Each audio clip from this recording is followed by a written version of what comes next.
Hi friends, welcome to Tackle Knowledge channel. APSCRTలో Chapter 5 Materials and Things Part 3 చూద్దాం. A sweet dilemma. While thinking about properties of solid, a group of students in class 6 put sugar in a glass, in a bowl and in a vessel. So ఈ sweet డెలిమా తెలుసుకోవడానికి కోసం solid properties group of students అనేవాళ్ళు sugar అనేది గ్లాస్లో బౌల్లో వెసల్లో తీసుకున్నారు. They observed that sugar takes the shape of the container. So sugar అనేది shape of the container ని ఆక్యుపై చేస్తుంది.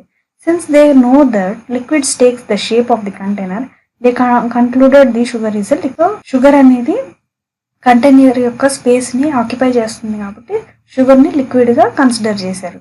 The second group in the class disagreed with the first group వాళ్ళు చేసిన ఎక్స్పెరిమెంట్ సెకండ్ గ్రూప్ వాళ్ళు reject చేశారు. What do you think? మనం ఏం think చేస్తున్నాం? ఇది sugar a solid or a liquid? So వీళ్ళు సెకండ్ గ్రూప్ వాళ్ళు డిసగ్రీ చేశారనమాట.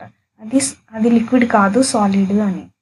How will you decide? మనం ఎలా డిసైడ్ చేయాలి? Razia a student from the second group came up with an idea. So Razia అనే అమ్మాయి తనకు ఒక ఐడియా వచ్చింది. సెకండ్ గ్రూప్లో ఉన్న అమ్మాయికి ఐడియా వచ్చింది. She took a single crystal of sugar and 1 drop of water and declared that sugar is a solid while water is a liquid. So తను ఏం చేసిందంటే షుగర్ యొక్క క్రిస్టల్స్ అనేటివి ఒక చేతిలో వాటర్ ఒక డ్రాప్ తీసుకొని తను కన్క్లూడ్ చేసింది. షుగర్ అనేది క్రిస్టల్ రూపంలో ఉంది, సో అది సాలిడ్. వాటర్ అనేది లిక్విడ్ రూపంలో ఉంది, సో అది liquid. First group also had to agreed with her argument. So తన ఆర్గ్యుమెంట్ని ఫస్ట్ గ్రూప్ వాళ్ళు కూడా అగ్రీ చేశారు.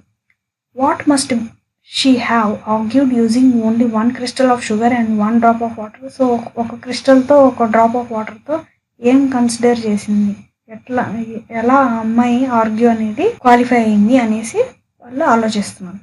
Discuss with your friends and find out why sugar is a solid although it takes the shape of the container. So sugar అనేది solid అని మీకు ఎలా అనిపిస్తుంది? అది కంటైనర్ యొక్క షేప్ని ఆక్యుపై చేసినప్పుడు అది సాలిడ్ ఎలా అవుతుంది అనేసి మీరు థింక్ చేసి మీ బుక్లో నోట్ చేయాలి.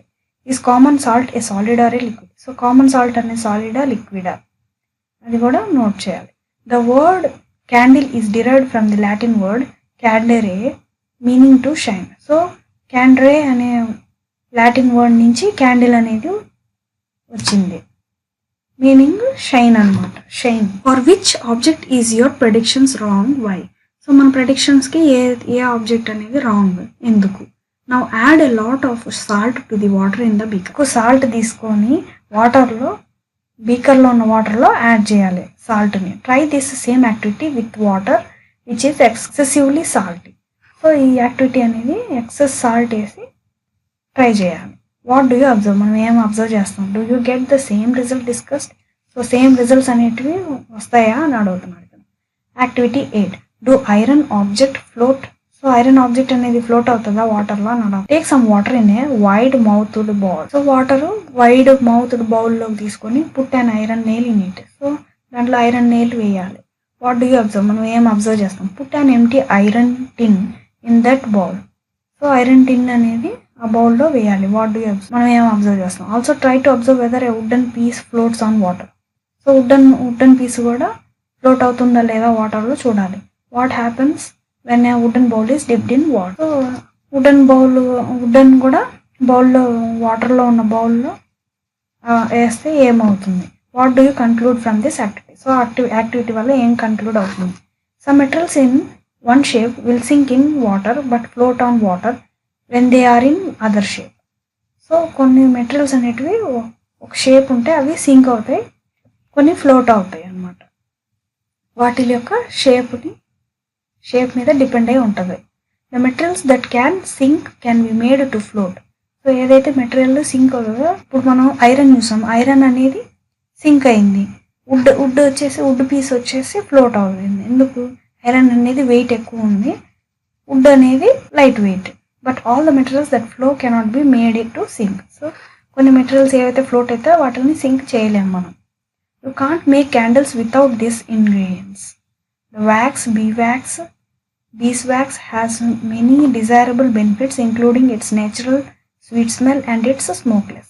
సో క్యాండిల్స్ అనేటివి ఈ ఇంగ్రీడియంట్స్ లేకుండా తయారు చేయలేము. అది ఏంటంటే వ్యాక్స్, బీస్ వ్యాక్స్. అవి న్యాచురల్ డిజైరబుల్ బెనిఫిట్స్ అన్నమాట. Sweet smell and smokeless అన్నమాట. Activity 9, soluble or insoluble in water. Take 5 beakers with water. So 5 beakers తీసుకోవాలి వాటర్తో. Take small quantities of sugar.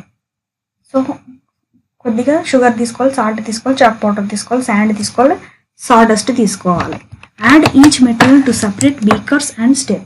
So ఒక్కొక్క దానికి ఒక్కొక్క 5 beakers ఉన్నాయి కదా, వాటర్ వేసి ఒక్కొక్క దాంట్లో ఒక్కొక్కటి sugar, salt, chalk powder, sand, sawdust వేసి మిక్స్ చేయాలి. Add each material to separate beakers and stir చేయాలి. Observe the changes and record your observations in table 7.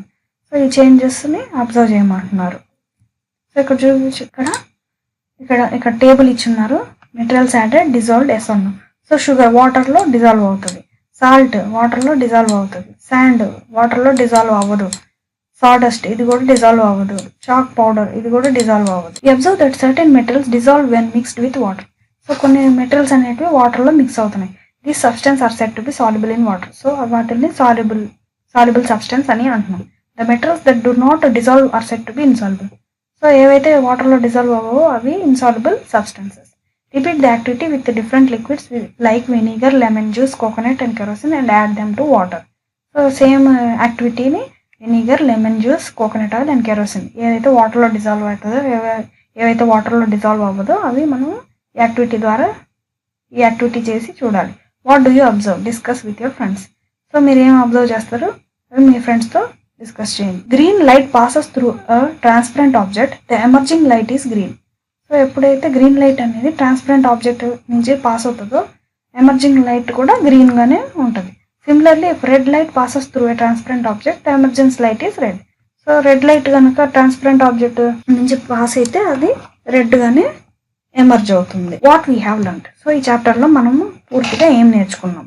Objects around us are made of a large variety of materials. So objects అనేటివి large variety of మెటీరియల్స్తో తయారై ఉంటాయి.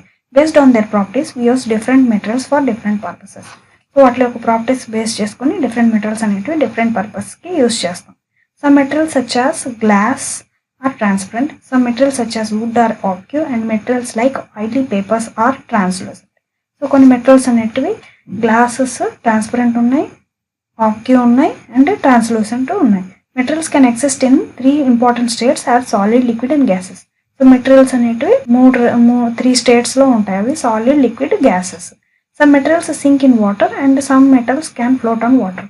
So కొన్ని materials అనేటివి వాటర్లో మునిగిపోతాయి, కొన్ని ఫ్లోట్ అవుతాయి. Some materials are soluble in water, some materials are insoluble in water. So కొన్ని మెటీరియల్స్ అనేటివి వాటర్లో సాల్యుబుల్ అవుతాయి, కొన్ని మెటీరియల్స్ అనేటివి వాటర్లో ఇన్సాల్యుబుల్.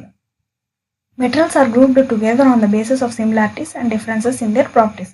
సో మెటీరియల్స్ అనేటివి గ్రూప్ చేసి ఉంటాయి, వాటి యొక్క సిమిలారిటీస్, డిఫరెన్సెస్, వాటి యొక్క ప్రాపర్టీస్ మీద బేస్ అయ్యి ఉంటుంది. So okay friends, thanks for watching. మీకు కనుక నా వీడియో నచ్చినట్టయితే please like, share, subscribe and helpful అనిపిస్తే మీ ఫ్రెండ్స్కి కూడా షేర్ చేయండి. Thank you so much. Bye.